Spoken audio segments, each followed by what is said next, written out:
Hey everyone, welcome back to the channel. We're going to be talking about Montreal Canadiens rumors. There's some potential trades in the works and also maybe a signing. If you're new to the channel, welcome. I hope you hit that subscribe button, like, comment, and definitely notification bell. On this conversation of Evgeny Kuznetsov. Kuznetsov's been rumored and kind of tagged the Montreal Canadiens for a few years now, going back to before he went to the KHL, and then of course played in the KHL last season and played with Demidov. So Demidov and Kuznetsov actually played together last season, and that's where the connection even grows for me and why Kuznetsov could become a Montreal Canadien. I know that there's talks about what he's done off the ice, and it could be a bad influence. I think it's as simple as this.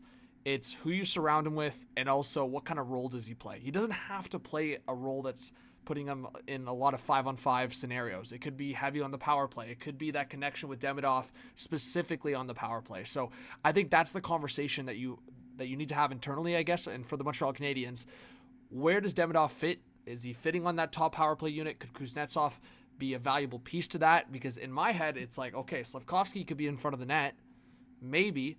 Or you could have a balanced approach where maybe Suzuki shifts. I think there's so many scenarios. Right now, as it sits, it's probably Suzuki, Caulfield, Slafkovsky in front of the net, Demidov, and Lane Hudson. But I think you could get creative in terms of balancing out your two power plays. So that's going to be a conversation. I definitely want to give the shout, though, because you guys will see here. I was on the Bleacher Report live show. Shout out to Grav, Sarah, and Frank Saravalli.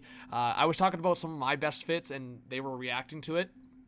Brandon Tanev, of course, didn't work out. There was a few that I didn't get right, obviously, but Kuznetsov could be the one that I get right. I kind of talked about that as obviously the Demidov teammate aspect, but also what the Habs are looking for, which has been another center after losing Christian Dvorak. So I had kind of talked about them targeting Jordan Kyrou and that whole scenario before July 1st. Of course, Kairou's no trade kicks in, but maybe he could still waive to Montreal. I think people have kind of talked about Nick Suzuki being perfect next to Kyrou and maybe Caulfield, or Caulfield slides to his own line, and maybe it's Suzuki with Kyrou and Slafkovsky. In this scenario that I'm talking about, Slafkovsky would actually go to St. Louis, and then, yeah, you would run with the Caulfield, Kyrou, and Suzuki line. But I think there's been so many conversations on both sides. Like the Blues fans wanting a Suzuki and Caulfield is not realistic. But on the other side, I've seen some Habs fans think all it would take is like Doc and Matheson. That's also not going to happen. So to me, it's probably less likely at this point to happen. But the Kyrou conversation continues to be there, and also just in general, the Mike Matheson rumor continues to be there as well. I think Kirby Dach, they might just keep around, and that's why I was saying maybe you do go for Kuznetsov, because it's like hopefully one of those two things work out, right? Like if Dach's not healthy, you have Kuznetsov, or if Kuznetsov ends up being a mess, you trade him or you just scratch him, you keep him out of the scenario, and hopefully Dach kind of runs with it. But Mike Matheson has been in the rumors heavy, because I think when you look at the Montreal Canadiens depth chart, and I'll show it here in a second, you have, of course, Caden Gooley with potentially Noah Dobson. Then you have Lane Hudson, and then the conversation kind of grows there. Like, do you have Matheson in your top four? That's the conversation. The Struble versus Carrier conversation's there, but how about Arbor Jackeye? Where is Jackeye in this scenario? Obviously, Jackeye was missing time in the playoffs, and then he gets put back into the lineup. I think the Habs have to have that conversation, because as it stands right now for me, Carrier could be next to Hudson and Struble down to the bottom pair, and then Jackeye's there. If you're committing to Jackeye as a 6th or 7th defenseman, obviously that's a great scenario to have, but maybe he is the everyday 6, and you do try to get something in the forward group for Matheson, or, and I don't think it's getting you Kyrou, but Matheson and Dach for some kind of big top 6 forward. I think those two players together could maybe be a good change of scenery, and then maybe you're acquiring a bigger contract. I'm throwing this in the wind. I'm not saying it's realistic, and he's already bounced around the league. My ultimate hot take would be the Montreal Canadiens revisiting Pierre-Luc Dubois in Washington. I didn't like how Dubois played in the playoffs for Washington, ironically. I thought he was lazy in big moments against Carolina. But I will say, in terms of a homecoming, and Montreal, there's been rumors they're looking for a big forward in the top 6. Dubois, of course, 6'3", 6'4". I think that would be the hot take scenario for me. The only problem, again, is fit on the other side. Washington, they don't really need another defenseman. So the only scenario would be is like if they're shipping a defenseman in another trade. that's my ultimate hot take for this video. That's fitting for the Hot Take Hockey channel name. But I do think Montreal is going to be looking for that bigger top six forward. But Jordan Kyrou has also been that target because a guy that can score 35 goals or 30-plus goals in back-to-back seasons doesn't grow on trees. So that's kind of my scenario for Kyrou as a target for the Montreal Canadiens. Give me your overall thoughts, guys. I was going to look at like maybe a couple fan trades online just to give you guys a little bit more spice at the end of this video. One fan, let's see. Let's blind react to what they've got here in this one taker. So they've got Kuznetsov signed for $3 million for 1 year. So there you go.